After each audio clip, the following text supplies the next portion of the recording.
पूर्वांचल की माने जाने डॉक्टर अनुराग टंडन नेत्र विशेषज्ञ मतदान पर लोगों से किया अपील।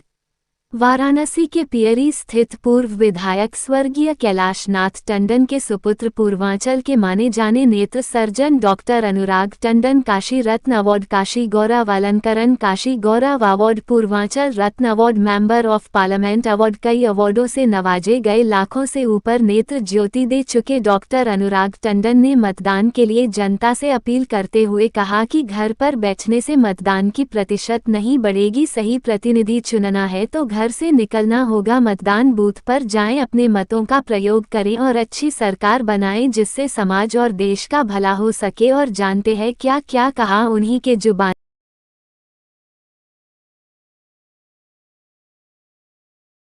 चुनाव जल्द आ रहा है, अंतिम चरण यहाँ वाराणसी में होगा। क्या कहेंगे, किस तरह का चुनाव, क्या लोगों से अपील करेंगे? सर्वप्रथम मैं डॉक्टर अनुराग टंडन नेत्र रोग विशेषज्ञ सचिव लाइन साहिब है।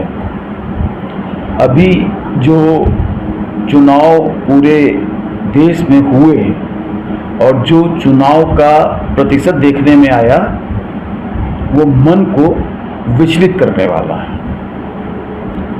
अगर हम कहते हैं कि हम एक लोकतंत्र देश के वासी हैं तो हम सभी को बता दें कि लोकतंत्र में मत का बहुत बड़ा उपयोग होता है। ये 50%, 55%, कहीं 60% पोलिंग है, ये बहुत दुखदाई है। आप वेल डेवलप कंट्री में चले जाइए, कहीं कहीं 100% पोलिंग होती है और तब जाकर वहाँ का लोकतंत्र मजबूत होता है। अगर 40% जनता मत ही नहीं देगी, आप मत का उपयोग कीजिए और बुद्धि और विवेक से कीजिए। किसी के बहकावे में, किसी के पैसा लेकर मत कीजिए। ये मेरा व्यक्तिगत अनुभव है कि मैं एक बात हो सकता है कि किसी को बुरी लग जाए। हमारे समाज में जो बुद्धिजीवी वर्ग है और बुद्धिजीवी में जो अपर कम्युनिटी के वर्ग के लोग हैं कुछ, वो लोग एसी के बंद कमरे में हाथ में गिलास लेकर दुनिया भर की राजनीति टीवी देखकर करते हैं। 10-15 लोग हफ्ते में एक दिन रोज कि सरकार में ये अच्छाई है, उस सरकार में ये बुराई है, अच्छा मान लिया उसमें अच्छाई है, इसमें बुराई है। प्रतिदिन ऐसा लगता है कि असली राजनीति विश्लेषण यही सब लोग हैं, ये जो बंद एसी में बैठ के गिलास लेके बात करते हैं। अब जब चुनाव आता है और वोट देने की बात आती है तो उनको 2 कदम चलकर बूथ में जाने में दिक्कत है और सारी पंचायत और देश सुधर जाए इनके बंद कमरे से। ऐसा नहीं होता है। एक चीज, चुनाव आयोग को, क्योंकि ये इंडिपेंडेंट, जैसे सुप्रीम कोर्ट एक इंडिपेंडेंट बॉडी है, सरकार का कोई हस्तक्षेप नहीं चल सकता है इसमें। इसी तरह चुनाव आयोग एक इंडिपेंडेंट बॉडी है, बहुत पावरफुल बॉडी है। ये चुनाव के बाद अब एक अध्यादेश आना चाहिए सरकार की तरफ से। अब जहां पर 60% पोलिंग है, 40% पोलिंग नहीं है, हो सकता है कुछ लोग उस समय बीमार हो, एक हो सकता है उस समय किसी कारणवश से वो दिल्ली बंबई गए हों। तो एक मेरा सरकार से पहला सजेशन है कि एक व्यवस्था ऐसी बननी चाहिए, जैसे मैं ही अगर मान लीजिए मैं जिस दिन चुनाव हुए किसी कारण से इलाहाबाद दूसरी जगह चला गया, तो एक ऐसी व्यवस्था होनी चाहिए कि मेरे मत का प्रयोग वहां से हो जाए। एक टेक्नोलॉजी ऐसी है, ऐसा नहीं टेक्नोलॉजी नहीं है।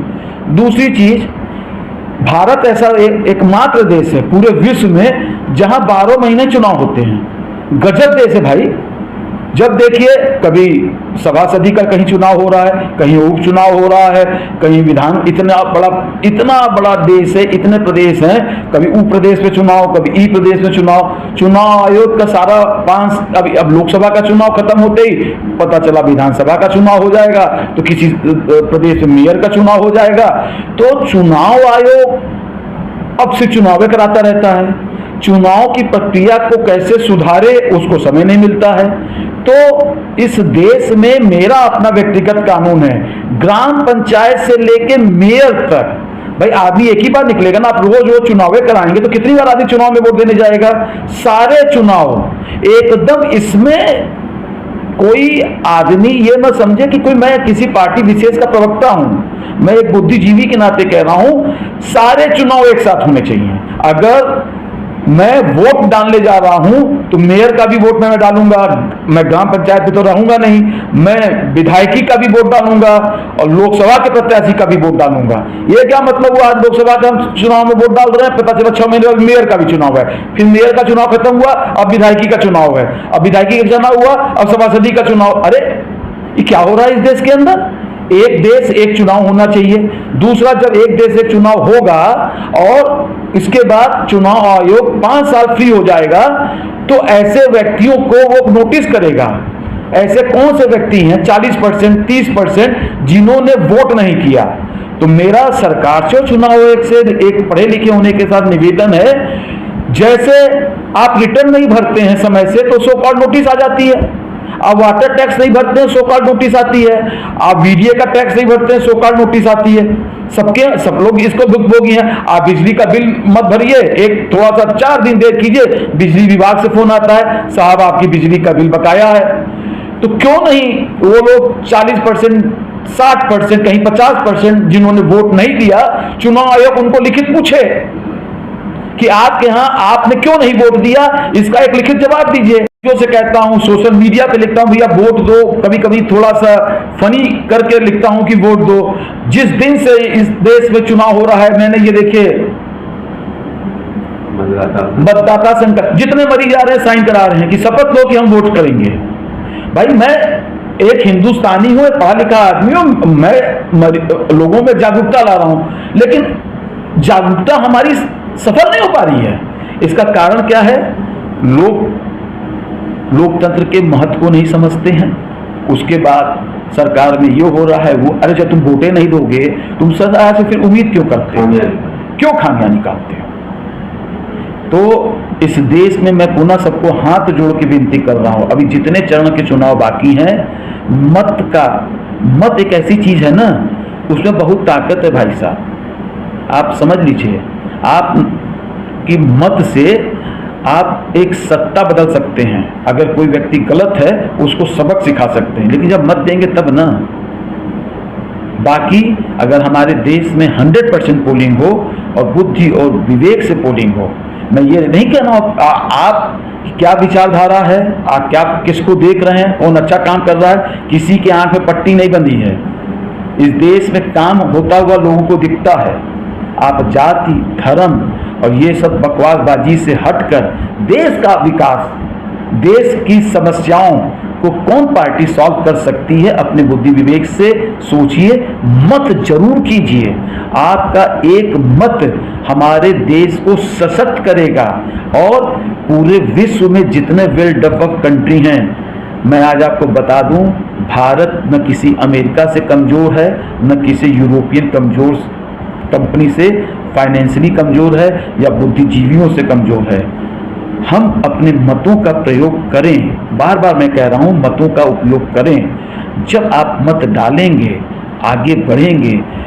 आपको कोई राजनीति करने के लिए मैं नहीं, हर आदमी राजनेता नहीं बन सकता देश के अंदर।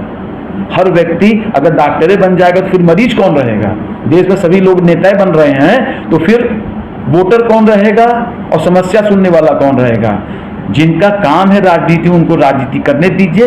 कौन व्यक्ति राजनीति में अच्छा है, इसका निर्णय आपका मत लेता है, और मत जरूर दीजिए। भारत सरकार से और चुनाव आयोग जो कि इंडिपेंडेंट बॉडी है, उससे मैं ओपन कहता हूं कि आप इस देश के अंदर जिन लोगों ने इस बार वोट नहीं डाला है, तथा कथित नोटिस भेज के जवाब मांगिए। क्या रीजन था कि इतने बड़े पर्व पर आपने वोट न डालने का कारण बताइए। सो कॉल्ड नोटिस जाए।